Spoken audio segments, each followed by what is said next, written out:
ইনাকে কাকা বাবু মানে চাচা বলে হিন্দিতে, সীতারাম ইয়েচুরি, তিনি মুম্বাই, বাঙ্গালোর, পাটনা, দিল্লিতে পয়লা ভাইপোর সঙ্গে বসে বিরিয়ানি আর কফি খেয়ে এসেছে।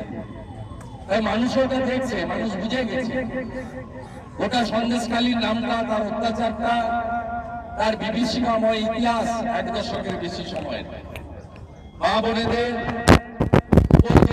উপর্যন্তরী অত্যাচার, এখানে এত মা দিদি বসে আছে। আজকে এই চোখটা খুলে দিল কিভাবে? যদি 5 তারিখে জানুয়ারি মাসে এনফোর্সমেন্ট ডাইরেক্টরেট না যেত, তাহলে কখনোই সন্দেশখালীতে কি হচ্ছে আমরা জানতে পারতাম।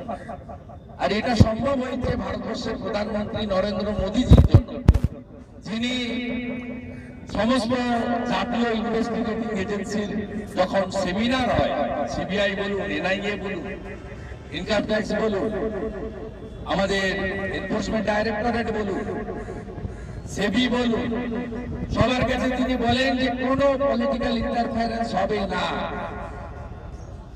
Zero tolerance.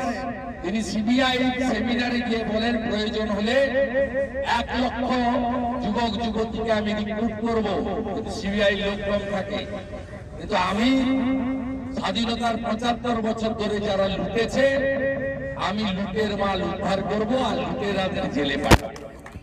এটা সম্ভব হয়েছে নরেন্দ্র মোদীর বিশ্বাসের জন্য।